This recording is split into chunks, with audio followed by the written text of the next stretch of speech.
Gimana sih caranya untuk mengurutkan PTN di pilihan SNMPTN kamu?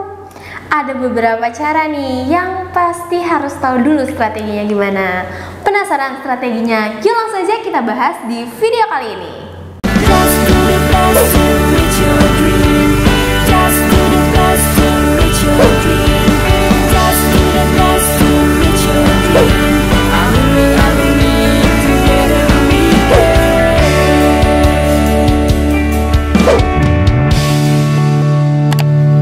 Bagi kalian yang lagi cari tryout UTBK dan ujian mandiri untuk masuk PTN, gak usah bingung karena GP Media menyediakan tryout UTBK dan ujian mandiri untuk beberapa PTN ternama di Indonesia. Mulai dari harga 25.000, kalian sudah dapat ribuan soal prediksi, video pembahasan, dan ada kelas online juga loh. Tunggu apa lagi? Yuk daftar sekarang. Halo semuanya, balik lagi ke GP Media Channel. Nah nih, ada yang nanya nih, sahabat GP atau Gpers. Dia itu nanya, Kak gimana sih cara untuk mengurutkan SNMPTN untuk pilihan kita nanti? Kira-kira yang cocok apa ya Kak? Jurusan aku ini atau ini? Nah, di video kali ini kita akan bahas strategi yang cocok dan yang kira-kira berpeluang untuk bantu kamu lolos di SNMPTN ya. Bener banget tuh Kak. Jadi ada pemilihan dan pengurutan jurusan yang penting banget nih di SNMPTN. Karena terkadang kita itu udah punya peluang yang tinggi ini di komponen SNMPTN yang lain, tapi kita itu salah dalam memilih dan mengurutkan jurusannya. Kan jadi sayang banget tuh ya peluangnya. Maka dari itu kita bakal ngasih informasi yang penting banget terkait dengan pemilihan dan pengurutan jurusan di SNMPTN. Mulai dari yang pertama yaitu pemilihan jurusan. Untuk pemilihan jurusan ini, kamu itu bisa langsung tahu bagaimana caranya kamu itu satu PTN, tapi kamu tuh beda jurusan ya. Terus misalkan sama nih jurusannya, tapi beda PTN. Atau juga beda PTN dan beda jurusan. Misalkan nih contohnya nih ya, kalau misalkan kamu mau ngambil satu PTN, tapi beda jurusan. Kamu bisa ngambil agribisnis IPB atau komunikasi IPB. Nah itu kan beda ya. Atau kamu itu bisa juga ngambil satu jenis jurusan di beda PTN. Kayak misalkan yang pertama kamu mau naruh agribisnis IPB, terus habis itu yang keduanya baru agribisnis UNES. Nah bisa kayak gitu juga. Kamu juga bisa ambil yang beda jurusan dan beda PTN-nya. Jadi kalau misalkan kamu tadi ngambilnya agribisnis IPB, kamu beda jurusan nih, kamu mau jurusan matematika UNJ, ya udah berarti yang pilihan keduanya matematika UNJ, pilihan pertamanya agribisnis IPB. Nah, berarti ada 3 tuh ya. Kamu bisa mengurutkannya berdasarkan ini nih. Yang pertama dari yang sama jurusan tapi beda PTN-nya. Terus dari yang beda jurusan tapi sama nih PTN-nya.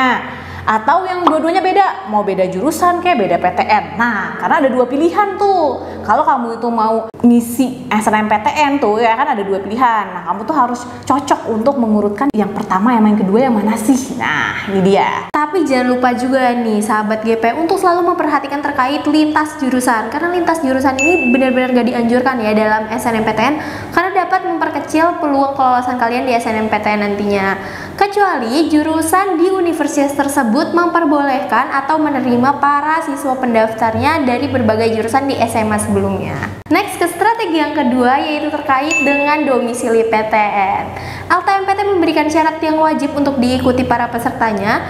Jika memilih 2 PTN, maka minimal harus memilih 1 PTN yang sedomisili atau 1 provinsi dengan SMA sebelumnya. Sedangkan jika hanya memilih 1 PTN saja, maka diperbolehkan untuk memilih PTN di luar domisili. Misalnya nih, kalian berasal dari domisili Lampung, maka alternatif pemilihannya yaitu pilihan 1 jurusan di Unila yang 1 domisili dan pilihan 2 jurusan di ITERA juga yang masih 1 domisili. Sedangkan bisa juga dengan pilihan 1 jurusan di Unila yang 1 provinsi dan pilihan 2 jurusan di UPI di luar domisili.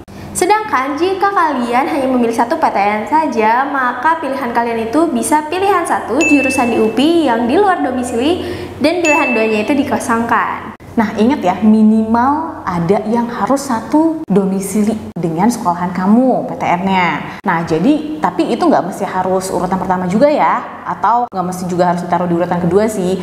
Pokoknya ada minimal salah satunya tuh harus yang memang itu 1 domisili sama kamu gitu, sama sekolahan kamu. Nah karena itu juga dipengaruhi lagi urutan itu sama keketatan nih. Jadi kalau misalkan udah tahu makin ketat, ya kamu taruhnya di paling atas, harusnya kayak gitu. Kalau untuk ngitung cara keketatan, kamu bisa ngitungnya dari daya tampung tahun ini dibagi sama jumlah peminat tahun lalu. Nah, kamu juga bisa cek video lengkapnya di video kita ya, yang sebelumnya kamu bisa nonton video kita yang itu. Nah, jadi kalau misalkan semakin ketat, itu artinya persentasenya juga akan semakin sedikit. Jadi kalau persentasenya itu kecil, itu menunjukkan dia itu akan semakin ketat nih persaingannya. Jadi kalau misalkan kedokteran UIN itu 3,5%, sedangkan kedokteran UI 1,5%, ya berarti yang paling kecil kan yang UI ya 1,5%.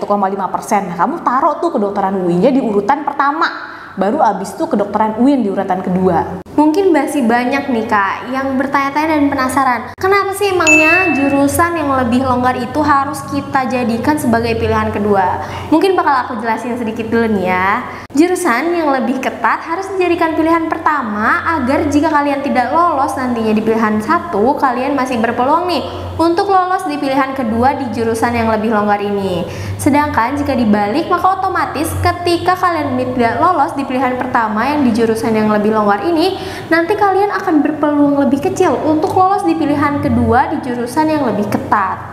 Nah, terkait itu juga, ada juga nih ya PTN-PTN itu yang nggak mau dinomor 2-kan. Nah, kamu tuh harus tahu PTN-PTN yang nggak mau dinomor 2-kan ya jangan taruh di pilihan nomor 2 dong ya. Jadi dia harus jelas-jelas ditaruh di pilihan pertama. Kalau kalian itu mau tahu informasi jelasnya, PTN-PTN mana aja sih yang nggak mau dinomor 2-kan? Kalian bisa cek juga video kita sebelumnya karena di situ udah dijelasin tuh PTN-PTN mana aja yang memang dijadikan pilihan-pilihan pertama. Jadi nggak boleh sama sekali dia itu ditaruh di nomor 2 ya. Nah, kalau misalkan kalian udah tahu kayak gitu, jangan sekali-sekali tuh naruh PTN itu di pilihan nomor 2. Nah, jadi kalian tuh bener-bener harus ngecek ya. Kalau namanya udah jelas-jelas nggak mau ditaruh pilihan nomor 2, ya udah berarti peluangnya juga akan semakin kecil dong buat kelolosan kamu di PTN tersebut. Sangat disayangkan banget tuh ya. Nah, itu semua tuh tadi penjelasan dari kita. So itu aja nih sahabat GP terkait dengan pemilihan dan pengurutan jurusan di SNMPTN nanti. Semoga video dari kita ini bermanfaat and See you in the next video.